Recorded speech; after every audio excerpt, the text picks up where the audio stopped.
बोल जयकारा बोल मेरे श्री गुरु महाराज की जय। श्री अमर ज्योति दर्शन ग्रंथ। पिताश्री का आदेश पालन।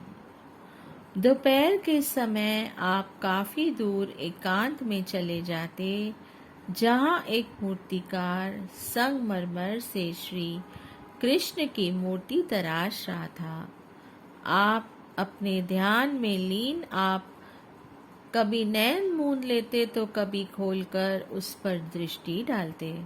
मूर्तिकार भी आपकी मनोहरी दिव्य छवि से अभिभूत हुआ, कभी आपकी ओर निहारता तो कभी मूर्ति बनाने में जुट जाता। अद्भुत अद्भुत, यह कोई दैवी शक्ति प्रतीत होते हैं। इस कृष्ण मूर्ति में अपने आप सौंदर्य निरखता जा रहा है। जो काम 2 मास में भी पूर्ण न हो पाता, वह इनके 3 घंटे की समीपता में पूर्ण हो गया। आप पुनः वहां से उठकर चले जाते। इस प्रकार 2 दिन बीते। तीसरे दिन आपको 1 घंटा ही हुआ था कि पिताजी पीछे से आपको ढूंढते हुए वहां आप पहुंचे और आपको देखकर कहने लगे, अरे तुम्हें दिन भर को भी आराम नहीं, चलो मेरे साथ धर्मशाला में आराम करो। मूर्तिकार मन ही मन मुस्काया, एकदम आपकी ओर निहारते हुए विनय की, महाराज आप थोड़े समय के लिए विराजमान रहें, अपने इस काम को अधूरा छोड़कर मत जाना और न जा सकते हो। आप मानो रहे, आप मौन रहे। वह पिताजी गुनगुनाते हुए लौट गए।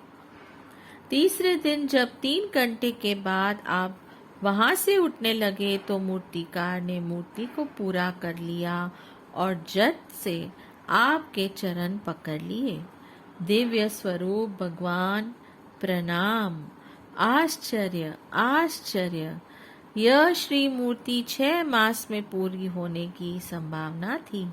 आपकी दृष्टि मात्र से यह मूर्ति 3 दिन में ही पूरी हो गई, वह भी अद्वितीय स्वरूप में। अब आप यह रहस्य बतलाएं कि आप श्री कृष्ण अवतार के रूप में धरती पर आए हैं। अपने स्वरूप की लभ्यता को करवा दी है आपने सरलता से कहा, सब कुछ पर्दे के पीछे। मूर्तिकार ने कहा, मेरी समझ में कुछ नहीं आया। आपने फरमाया, सृष्टि की पूरी रचना, सकल ब्रह्मांड का रहस्य सब पर्दे के पीछे है, अर्थात गुप्त है। सामने पड़े संगमरमर के पत्थरों के ढेर को देखो, उनकी क्या कीमत है। तुमने इन्हें तराशने की कला सीखी और उन्हें मूल्यवान बनाने में जुटे हो। इसी प्रकार परमात्मा की ओर से प्रत्येक प्राणी को दिया गया यह विशेष उपहार है। जिस कार्य को जिसने पूर्ण करना है, उसी कला में उसे पारंगत कर दिया है। वह आपकी रहस्यमय वाणी सुनते हुए आत्मविभोर हो गया और अपने अंतर मन में आनंद सुख की अनुभूति की। आपने एक ही वाक्य में उपनिषद, पुराण और वेदों का सार बतला दिया। आप धर्मशाला में लौटे तो पिताजी ने आपको बनारस जाने को कहा। आप पिताजी की आज्ञा को मानकर साथ चल दिए। वहां पर पिताजी मंदिर में जाते और पुनः मठाशीष के पास बैठकर उनकी दिनचर्या और उपदेश सुनते। आप वहां पर बाहर से ही सैर करते हुए किसी निर्जन स्थान पर बैठकर भजन अभ्यास का आनंद लेते। एक बार आप जैसे ही बाहर से गुजर रहे थे, एक मठाधीश ने आपको बुलाया और कहा, अंदर आइए और अपना घर देखिए, अर्थात यहाँ पर हमारे साथ मठ संभालिए। चूंकि 2-3 दिन से जैसे ही वह आपको बाहर से निकलते देखता, उसका ध्यान आपकी ओर केंद्रित हो जाता और उससे आप में कुछ विशेष दिखाई देता। आपने मठ में प्रवेश करते हुए उससे कहा, अंदर आइए, केवल हमें ही अंदर नहीं आना है, आप सब इसी कार्य में लगे हैं। हमारा अपना काम अपने अंदर आत्म दर्शन का है। इस कार्य में संलग्न रहना ही परम कर्तव्य है। वहां पर अंतर्दृष्टि के पारखू एक दिव्य पुरुष ने प्रवेश किया और मठाधीश को संबोधित करते हुए कहा कि आप जिन्हें घर की राह दिखा रहे हो, ये तो संसार को निज घर की राह दिखाने के लिए ही अवतरित हुए हैं। ये निर्बंध हैं, किसी के बंधन में नहीं बंधेंगे। और यह भविष्यवाणी करते हुए वे अलोप हो गए। मठाधीश और पिताजी ने इसका भेद जानना चाहा। आपने कहा, हाँ, श्री आनंदपुर हमारा अपना घर है। श्री सद्गुरुदेव महाराज जी सब कुछ जानते हैं।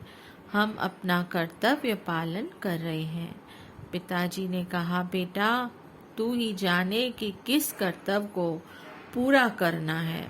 हम तो तीर्थ यात्रा में भगवान के गुणगान एवं कथा कीर्तन का आनंद ले रहे हैं।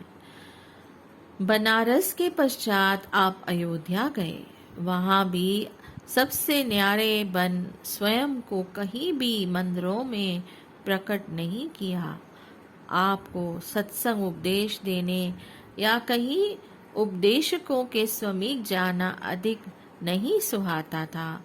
जहाँ कहीं रामायण कथा अथवा सत्संग प्रसंग चल रहा हो, वहाँ कुछ समय बैठ जाते। इस प्रकार कहीं 5 दिन तो कहीं 7 दिन साथ निभाते रहे। एक दिन प्रातः आप सरयू के तट पर सैर कर रहे थे। एक बुजुर्ग ब्राह्मण लाठी के सहारे चलता हुआ आपके पास पहुंचा। चरणों पर मस्तक धरा और विनय की, वाह राम जी, रूप तो आपका अपना प्रकट कर अंतर मन को हर्षा दिया, परंतु धनुष बाण लक्ष्मण और सीता जी को कहाँ छोड़ आए? अकेले ही सैर कर रहे हैं। आपने फरमाया, ब्राह्मण देव, केवल आपके लिए ही हमें तीर्थ यात्रा पर आना पड़ा है। याद करो। उसके मस्तक पर हाथ रखा। आपकी विनय पर हमने आपसे वादा किया था कि आप कलयुग में दर्शन पाकर निर्वाण पद प्राप्त करोगे। सो अब घर में जाकर इसकी चर्चा मत करना। भगवान किसी न किसी रूप में हर युग में प्रकट होते हैं।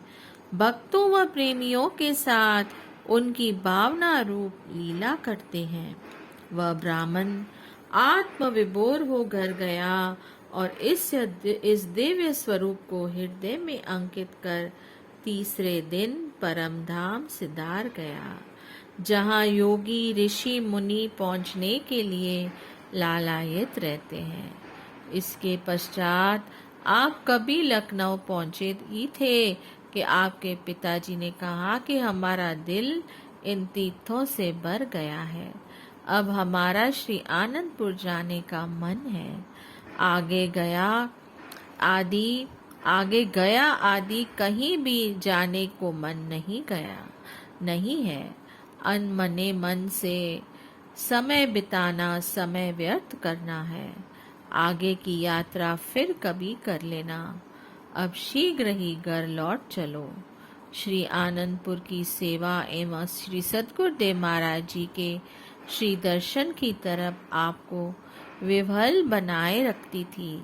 आप पिताजी को साथ लेकर लखनऊ से सीधा कलकत्ता में बड़े भाई साहब के पास गए। आपने उनसे पूछा कि यहाँ कोई पास में श्री आनंदपुर का सत्संग आश्रम है? हमें सत्संग के बिना कुछ नहीं सुझाता।